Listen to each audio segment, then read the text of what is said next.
அனைவருக்கும் வணக்கம். நம்ம சேனலோட அன்பு இல்லத்தரசிகளே, எப்படி இருக்கீங்க? மே மாதம் முடிஞ்சு ஜூன் மாதம் பிறக்க போகுதுனாலே நம்ம எல்லாத்துக்கும் ஒரு சின்ன டென்ஷன் வந்துடும். அதுதான் ஸ்கூல் ஷாப்பிங். காலையில எழுந்ததுல இருந்து ராத்திரி தூங்குற வரைக்கும் பட்ஜெட்டை போட்டு போட்டு வீட்டை நிர்வகிக்கின்ற நம்ம கையில இந்த ஸ்கூல் ஷாப்பிங் ஒரு பெரிய சவால் தான். ஒரு பக்கம் நம்ம குழந்தைங்களோட ஆசை, இன்னொரு பக்கம் வீட்டு பட்ஜெட். இந்த ரெண்டையும் எப்படி நம்ம சமாளிக்க போறோம்?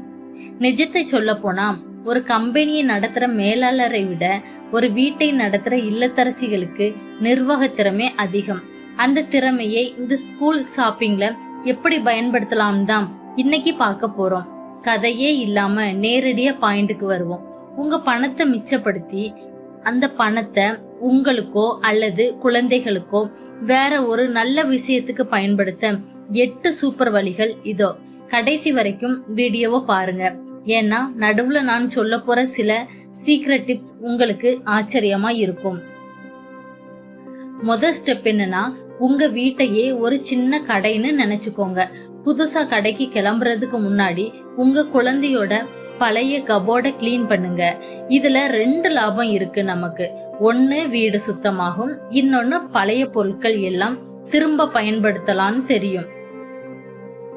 நாம போன வருஷம் வாங்கி கொடுத்த நோட்கள்ல கண்டிப்பா பாதி நோட்டு எழுதியிருக்க மாட்டாங்க. அந்த பேப்பர்களை கிழிச்சு ஒரு ரஃப் நோட்டா தச்சு வச்சுக்கிட்டா வருஷம் முழுக்க அவங்க கணக்கு போட்டு பார்க்க புது நோட்டு வாங்க தேவையில்லை, ரஃப் நோட்டா யூஸ் பண்ணிக்கலாம். அதே போல நம்ம இல்லத்தரசிகளுக்கே உரிய வித்த ஒண்ணு இருக்கு.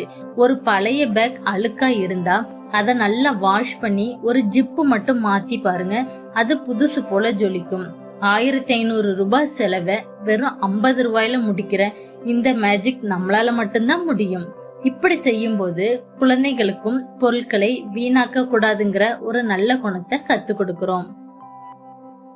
ரெண்டாவது என்னன்னா, கடைக்கு கிளம்புறதுக்கு முன்னாடி கையில ஒரு லிஸ்ட் கண்டிப்பா இருக்கணும். என்னடா லிஸ்ட்ன்னு யோசிக்கிறீங்களா? எல்லாம் என் மண்டையில இருக்குன்னு மட்டும் சொல்லிடாதீங்க. ஏன்னா கடைக்குள்ள போனதும் அங்க இருக்க விளம்பரங்களை பார்த்து நம்ம மனசு மாறிடும். ஒரு பேப்பர்ல கண்டிப்பா எது வேணும், வாங்கினா நல்லா இருக்கும், அப்புறமா வாங்கிக்கலாம் அப்படின்னு 3 காலமா பிரிச்சு எழுதிக்கோங்க. ஸ்கூல்ல கொடுக்கற லிஸ்ட்ல இருக்கிற எல்லாத்தையும் அப்படியே அள்ளிட்டு வரணும்னு அவசியமே கிடையாதுங்க. முக்கியமான டிப் என்னன்னா, ஷாப்பிங் போகும்போது முடிஞ்ச வர குழந்தைங்களை கூட்டிட்டு போகாம இருக்கிறது நல்லது. ஏன் சொல்றேன்னா, அவங்க கேக்குற ட்ரெண்டியான தரம் இல்லாத பொருட்களை நாம வேணான்னு சொல்ல முடியாம வாங்கி பட்ஜெட்டை சொதப்பிடுவோம் இல்லையா? நீங்களே போய் நிதானமா தரத்தை பார்த்து வாங்கிட்டு வர்றதுதான் ஒரு புத்திசாலித்தனமான இல்லத்தரசிகளுக்கு அழகு. 3வது ஸ்டெப் என்னன்னா, ஒரு தொகைய ஒதுக்கிக்கோங்க. உதாரணத்துக்கு இந்த மாசம் ஸ்கூல் ஷாப்பிங்க்குன்னு ஒரு 4000 ரூபாய் ஒதுக்குறீங்கன்னு வச்சுக்கோங்களேன். அதுல அதிகப்படியான தொகையை யூனிஃபார்முக்கும் ஷூக்கும் வச்சுக்கோங்க. ஏன்னா குழந்தைங்க அதிக நேரம் செலவிடுறது அதுலதான். அதுக்கு அடுத்தபடியா நோட்டுகள், கடைசியா தான் ஸ்டேஷனரி. இப்படி பிரிச்சு வைக்கும் போது நாம தேவையில்லாத அலங்கார பொருட்கள், தேவையற்ற பொருட்கள் சொல்லி பணத்தை வீணடிக்க மாட்டோம். 4வது ஸ்டெப், இதுதான் எனக்கு பிடிச்ச பகுதி. ஹோல்சேல் கடைக்கு கிளம்புறது.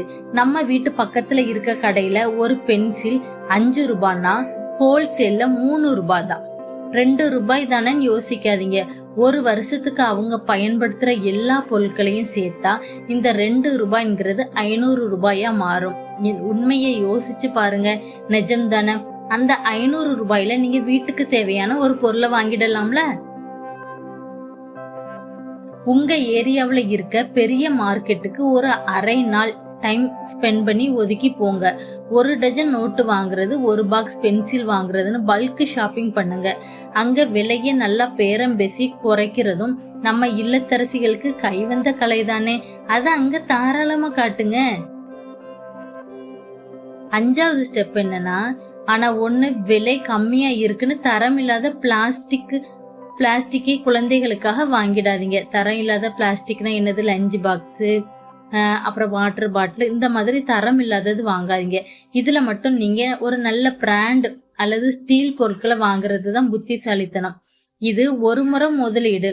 ஒரு நல்ல ஸ்டீல் பாட்டில் வாங்கினா 3 வருஷம் போகும், அப்படித்தானே?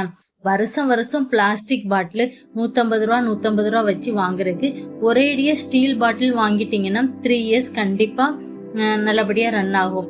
இது ஒய்யாம மாத்த வேண்டிய செலவும் நமக்கு மிச்சமாகும். 6வது என்னன்னா, முடிஞ்சா உங்க வீட்டு பக்கத்துல இருக்க மற்ற பெற்றோர்களோட சேர்ந்து ஷாப்பிங் போங்க. 2-3 குடும்பம் சேர்ந்து மொத்தமா நோட்டுகள் வாங்கும்போது இன்னும் கூடுதல் டிஸ்கவுண்ட் கிடைக்கும். நம்ம கேட்கவும் முடியும். அதே போல ஆன்லைன்ல ஏதாவது சேல் நடக்குதான்னு அப்பப்போ செக் பண்ணிக்கோங்க. சில சமயம் நம்ம தெருக்கடையை விட ஆன்லைன்ல 50% ஆஃபர் போட்டா அது நமக்கு பெனிஃபிட் தானே, அதனாலதான் சொல்றேன். இறுதியா நான் சொல்ல விரும்புறது ஒண்ணுதான், சேமிப்புங்கிறது கஞ்சத்தனம் கிடையாதுங்க. அது நம்ம குடும்பத்தோட எதிர்காலத்துக்கான பாதுகாப்பு. இந்த ஸ்கூல் ஷாப்பிங்ல நீங்க மிச்சப்படுத்துற ஒவ்வொரு ரூபாயும் உங்க உழைப்பு, அப்படித்தானே? உண்மையை சொல்லுங்க. இந்த வீடியோ உங்களுக்கு ஒரு புது தெளிவை தந்திருக்கும் நான் நம்புறேன். இந்த டிப்ஸ் எல்லாம் உங்களுக்கு பிடிச்சிருந்தா நம்ம சேனலை லைக் பண்ணி மற்ற இல்லத்தரசிகளுக்கும் ஷேர் பண்ணுங்க. நீங்க எப்படி பட்ஜெட் போடுவீங்கன்னு மறக்காம கமெண்ட்ல சொல்லுங்க.